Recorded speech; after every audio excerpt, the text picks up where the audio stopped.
Hello, everybody. So, this we're going to discuss today. Topic ano ngayon? Compounding occurs at a different rate than that at which payments are made. I think we have several examples of this before in our previous topics, and we still have a lot of applications of this topic later on in our succeeding discussions or topics. Okay, so this is a special insertion. Yung topic natin ngayon is a special insertion sa lesson. I think this is lesson 4 in annuities. In case there are still some of you who are confused, kasi there are cases where the compounding, is the number of compounding is different from the number of payments, yung rate of payment, okay, so we're going to discuss in detail sa video na to, so yung case na ito. Okay, so when calculating equivalent values, so we have discussed before the law of equivalence. So when economic equivalence, no? So when calculating equivalent values, we need to identify both the interest period, so interest period natin, and the payment period. And in some cases, the two periods are not the same. So sometimes annually yung compounding, pero yung payment is semi-annual or quarterly. Okay, so how do we deal with such cases?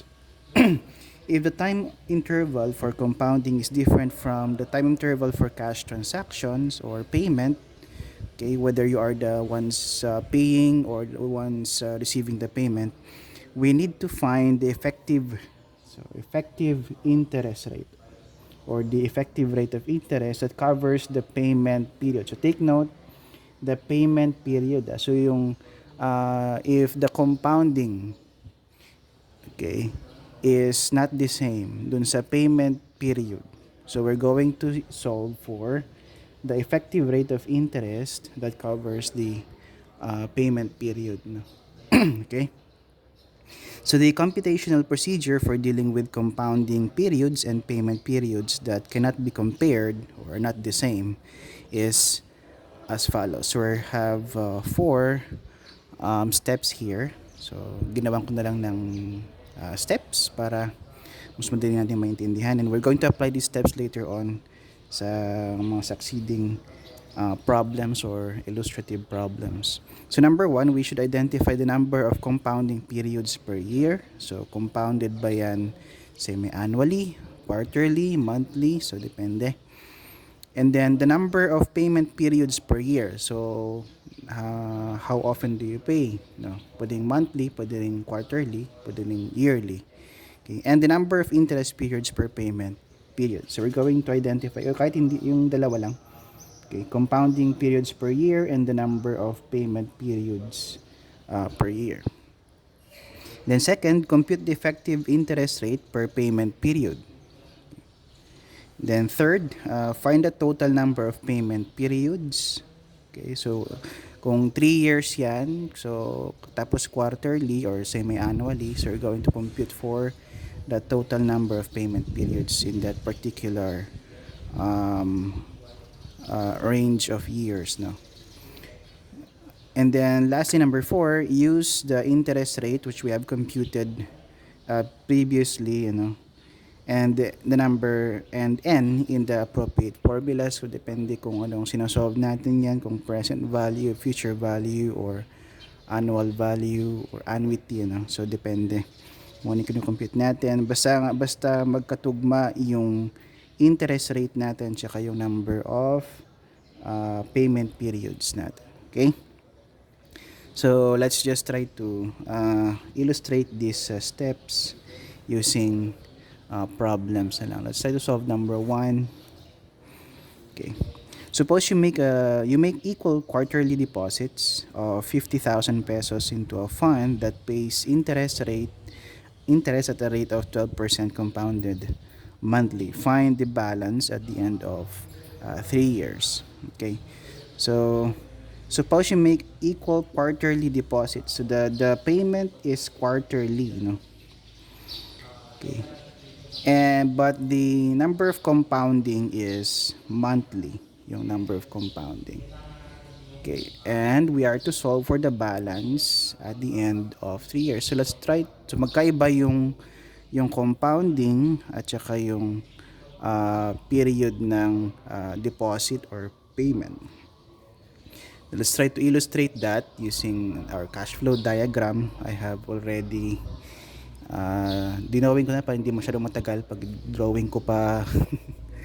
Drawing ko pa medyo mas matagalan yung video natin. So I have already presented the cash flow diagram here in your module. So quarterly yung deposit for 3 years. No? So we're going to solve for the balance at the end of 3 years. So we're going to solve for the future value of these quarterly deposits. So so basically, since there are 4 quarters in a year, so we have for 3 years siya. So we have 12 uh, 12 quarters, ano. So meron tayong yung range ng analysis natin is up to 12 quarters. So let's try to follow the procedure I have presented before. So number 1, identify the number of compounding periods per year and the number of payment periods. Okay. So number of compounding periods of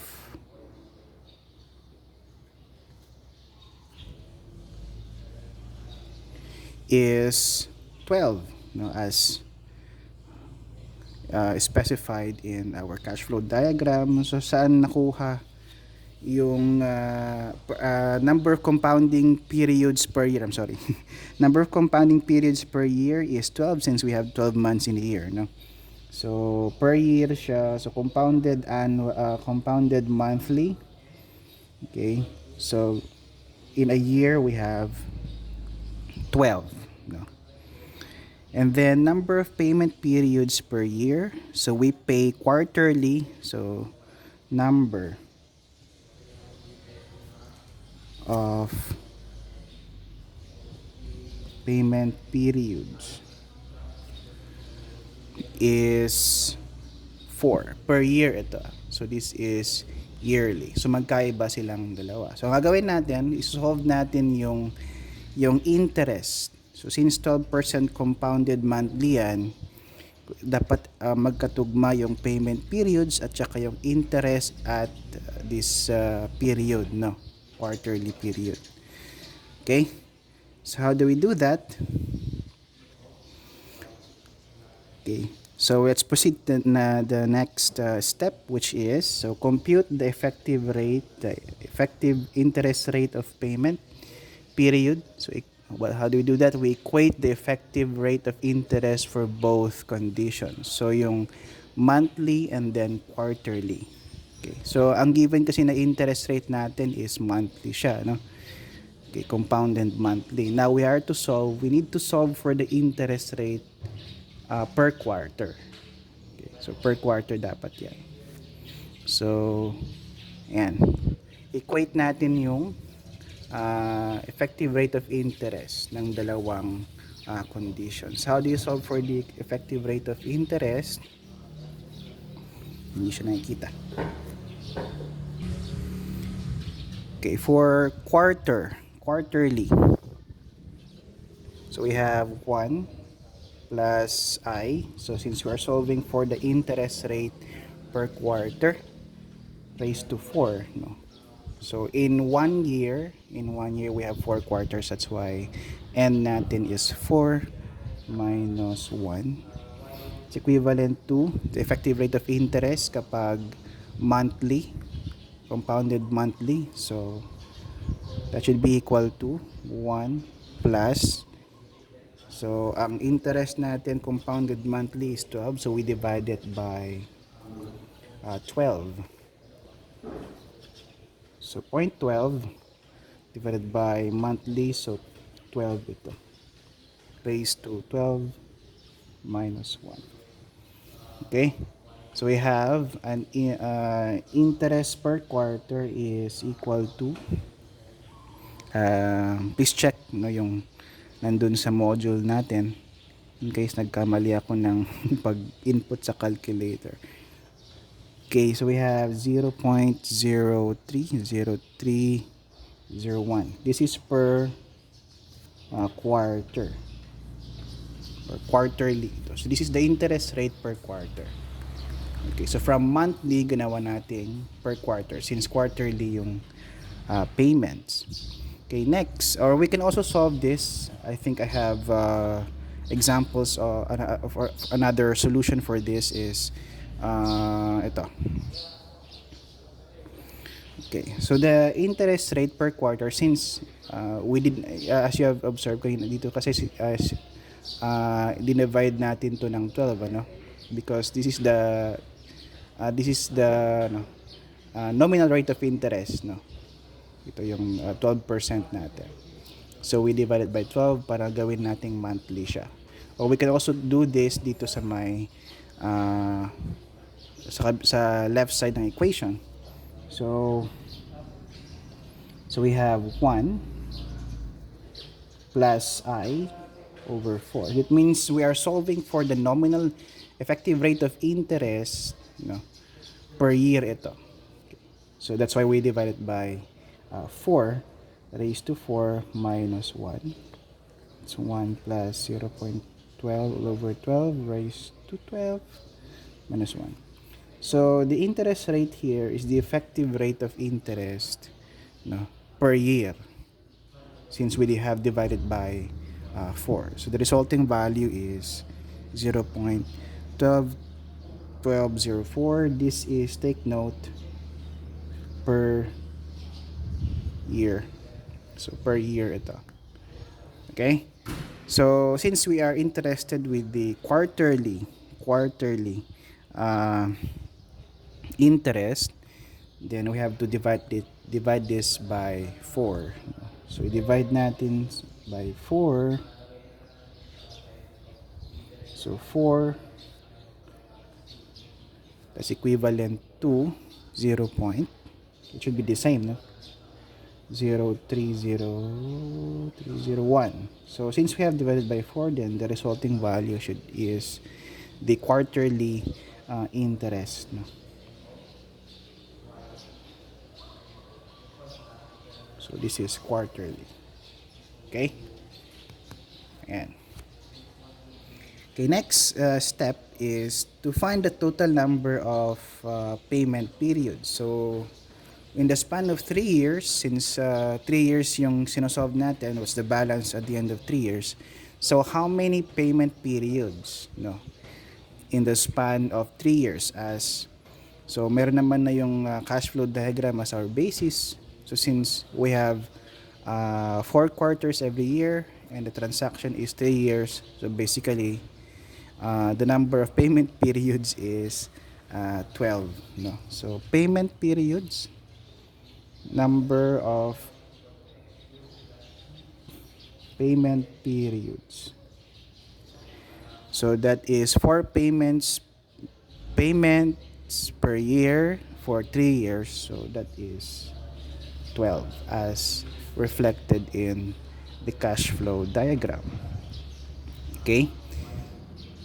And next, the final step is to use I and N in the appropriate formula. Since we are solving for the future value of the annuity, okay, then yung gamitin natin yung formula for future value or future worth of an annuity. So we have F is equal to, so ang quarterly deposits natin is 50,000 times we have 1 plus yung interest per quarter, so 0.030301, medyo mahaba, raised to 12 minus 1 divided by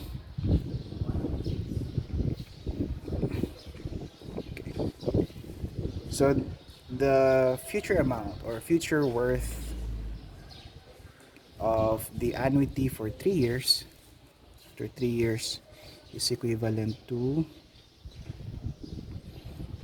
we have 710,816.1176. So this would be the answer for the first illustrative problem.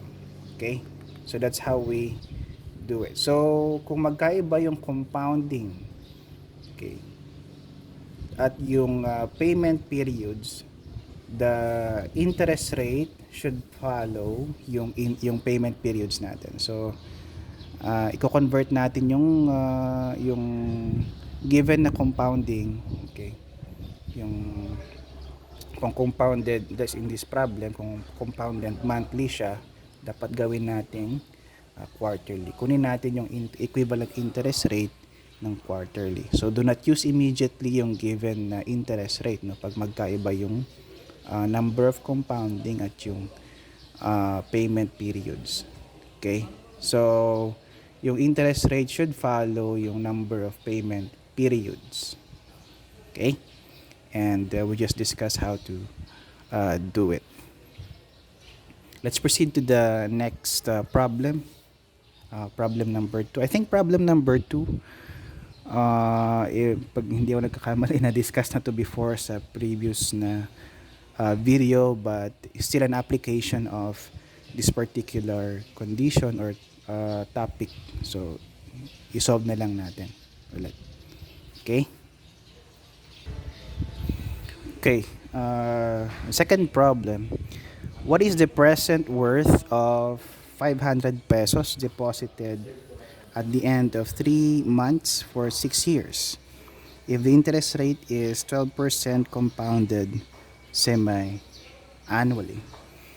Okay, so there's a bit of a discussion in your module about the problem, but basically this is an annuity, no?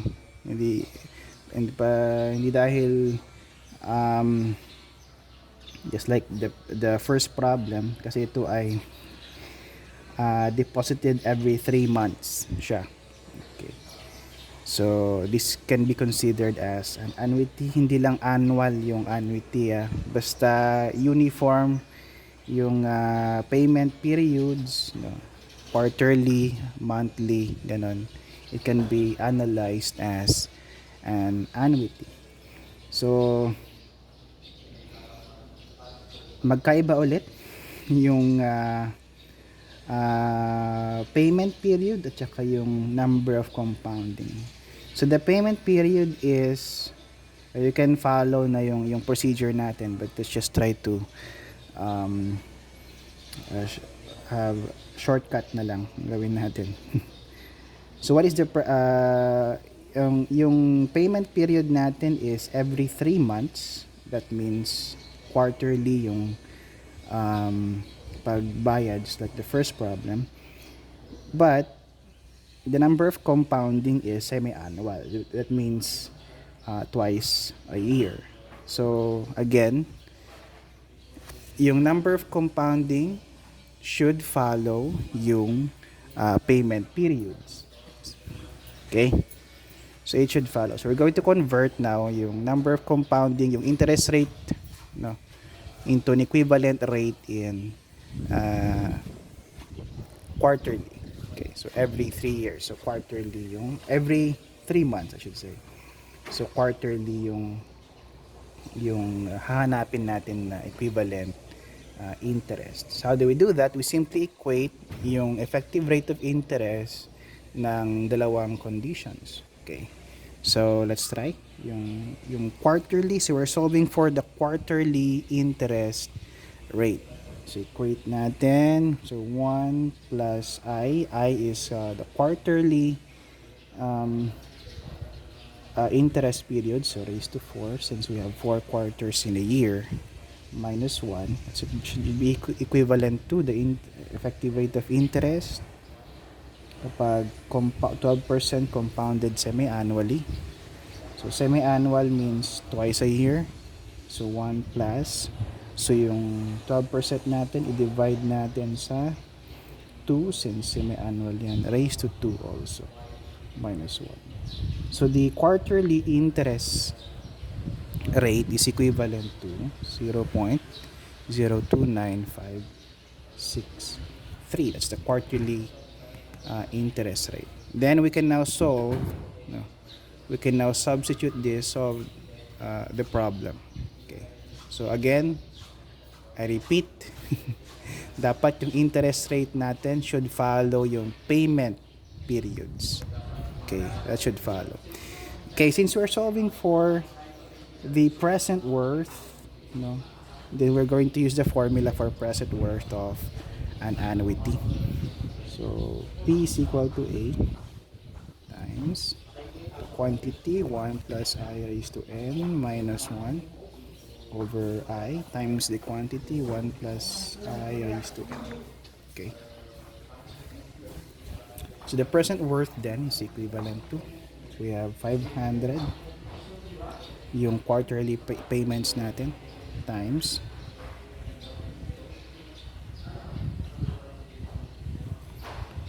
so 20 raised to 24 ito kasi 6 years yun. Tapos quarterly again. We have skipped kasi yung procedure na, but you can visit, like you can visit the previous problem. How did we arrive with 24? That's the length, no? How many kasi ang payment natin is quarterly.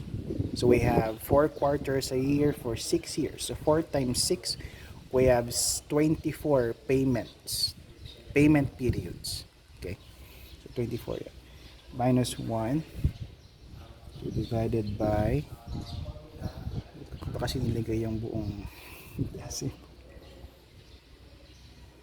just to be more accurate.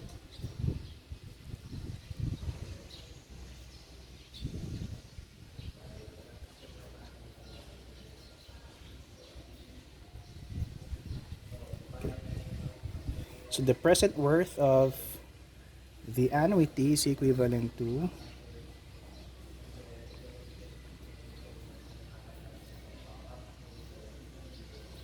okay. So this would be the answer for problem number 2. Okay.